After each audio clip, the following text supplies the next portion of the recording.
Assalamualaikum warahmatullahi wabarakatuh. Kami dari kelompok 2 akan mempresentasikan tentang roda gigi miring mata kuliah ilmu mesin. Sebelumnya izinkan kami memperkenalkan diri terlebih dahulu. Nama saya Azhar Rafifa, NPM 37. Nama saya Beda Falasana Kamila, NNP 041. Saya Najwa Asmara, NNP 053. Selanjutnya ada rekan jawab kita yaitu Halo, perkenalkan nama aku Alvin Randy Hidayah, NNP 035. Nama saya Iwan Fikri Pratana, NNP saya 54. Baik, di sini pertama saya akan menjelaskan tentang definisi roda gigi miring. Roda gigi miring atau helical gear adalah roda gigi yang umumnya dipakai dalam sistem transmisi karena mampu mentransmisikan daya dengan lebih halus dan berisiknya lebih rendah daripada roda gigi lurus. Giginya tersusun miring terhadap sumbu putar sehingga kontak terjadi bertahap. Bagian pentingnya meliputi pitch cycle, helix angle, phase switch, root endodome, dan root flag sebagai bidang kontak utama. Kombinasi elemen tersebut membuat helical gear mampu menyalurkan torsi secara efisien dengan getaran rendah dan operasi yang halus pada berbagai mesin. Baik, selanjutnya ada bagian-bagian dari roda gigi miring. Yang pertama ada endodome, helix angle, phase switch, tooth flank, root, dan pitch circle. Yang pertama endodome, bagian atas gigi kontak dengan gigi pasangan. Selanjutnya ada pitch circle, yaitu referensi desain dasar perhitungan rasio gear. Selanjutnya ada root, yaitu dasar gigi untuk menentukan kekuatan. Selanjutnya ada tooth flank, yaitu permukaan kontak gigi. Lalu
tegangan otak berhubungan dengan ketahanan gigi terhadap kehausan dan eating.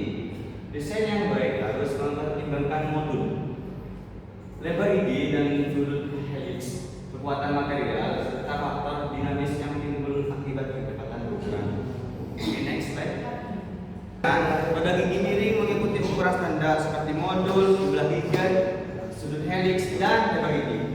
Sudut helix umumnya berada pada kisaran 15 derajat hingga 30 derajat. Sementara lebar gigi biasanya dibuat lebih besar untuk menampung distribusi beban yang lebih luas. Standarisasi umumnya merujuk pada ISO, ACMA, atau DIN untuk memastikan kompatibilitas dan kekuatan yang sesuai. Oke, next slide. Baik, next slide material. Material roda gigi miring dipilih berdasarkan kebutuhan daya dan kondisi penggunaan. Baja karbon dan baja panduan banyak digunakan untuk aplikasi kuat karena kekuatannya dan ketahanannya tinggi. Castiron cocok untuk aplikasi yang membutuhkan kerendaman udara, sementara perunggu dan plastik digunakan pada sistem yang membutuhkan kebisingan rendah atau gesekan kecil. Baik, yang selanjutnya yaitu ada tahapan proses manufaktur pada roda gigi miring. Yang pertama, persiapan dan pemilihan bahan giflek. Yang kedua adalah pemeriksaan gigi, cutting, bobbing, milling, shaping. Dan yang ketiga ada perancangan dan pemrograman dapat menggunakan CAD atau CAM dan pemesinan CNC. Yang keempat ada heat treatment dan finishing jika diperlukan. Dan yang kelima ada pengujian dan perakitan. Terus selanjutnya tahapan pertama, persiapan dan pemilihan bahan giflek. Produksi roda gigi miring biasanya dimulai benda kerja berbentuk silinder atau blank dari material yang sesuai, baja karbon, baja panduan, cast iron, dan lain-lain. Kemudian blank ini dipersiapkan melalui pemesinan awal seperti pemotongan, pemesinan bubut, facing untuk mendapatkan diameter dan panjang sesuai desain. Kedua ada pemeriksaan gigi, cutting, bobbing, milling, dan shaping. Setelah blank siap, langkah berikut adalah membentuk profil gigi. Beberapa metode yang umum digunakan. Yang pertama ada hobbing metode, paling umum untuk roda gigi miring atau helix. Sebuah pahat atau hook berkulit dipasang paralel ke benda kerja, lalu memotong gigi secara berkelanjutan sambil gill blank berputar. Proses ini efisien dan cocok untuk produksi banyak. Yang kedua ada milling, dapat dilakukan terutama pada volume kecil atau gill khusus seperti cutter berbentuk profil gigi digunakan untuk mengukir tiap gigi satu persatu.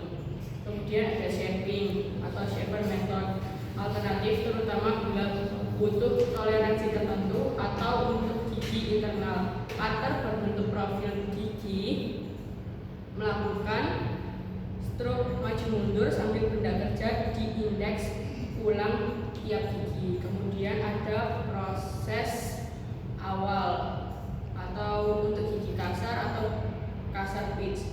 Bisa menggunakan metode seperti casing sebelum finishing gigi dengan bobbing atau milling. Kadang proses awal untuk gigi kasar atau kasar pitch bisa menggunakan metode seperti casing sebelum finishing gigi dengan bobbing atau milling. Ketiga, perancangan dan pemrograman CAD atau CAM plus pemesinan CNC.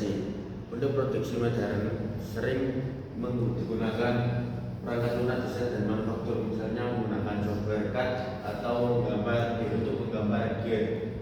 Lalu membuat program CAM untuk mesin CNC 4 aksis atau lebih, sehingga pemotongan gigi bisa presisi dan otomatis. Metode ini membuat produksi gear lebih cepat, akurat, dan dapat direplikasi untuk banyak unit.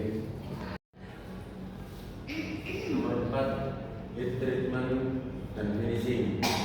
Setelah pemotongan dan finishing produk gigi, untuk roda gigi baja biasanya dilakukan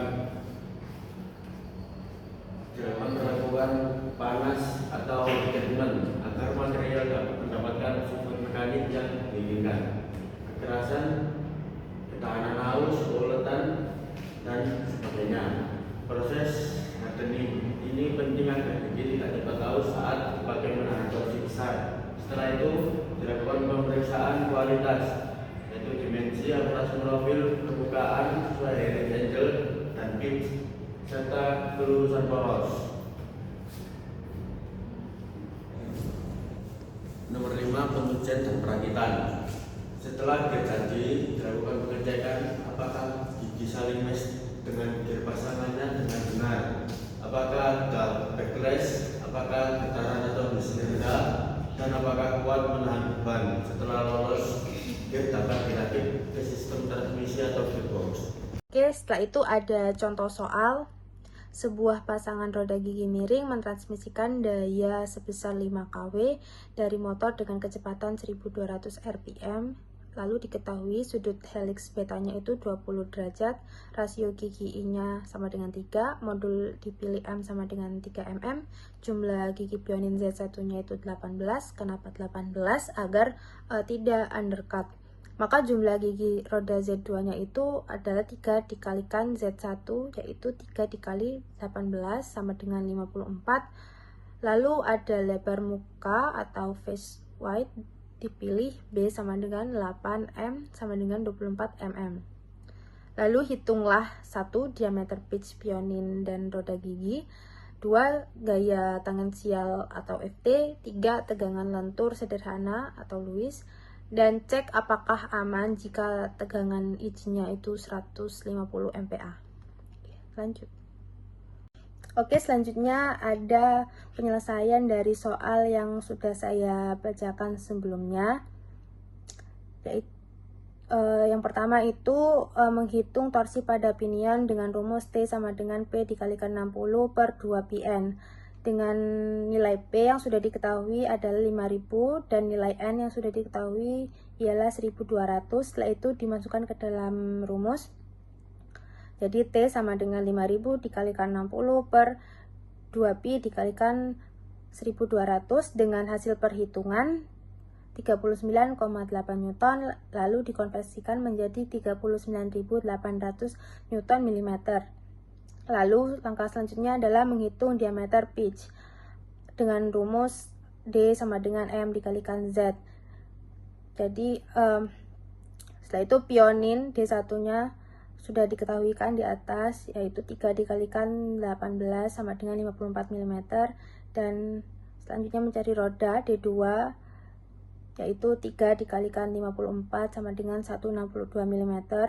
Lalu perhitungan selanjutnya ialah menghitung gaya tangensial atau FT dengan rumus FT sama dengan 2T per D1 dengan T yang sudah dihitung di atas dan menghasilkan nilai 39.800 Newton mm.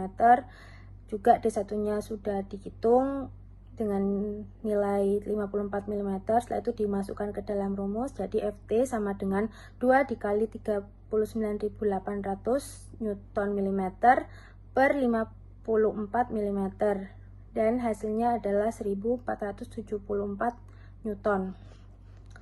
Lalu menghitung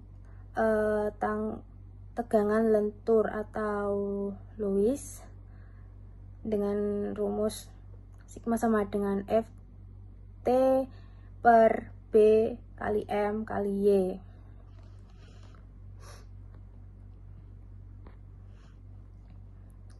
Nah, ambil nilai Y untuk Z sama dengan 18, Y sama dengan 0,30.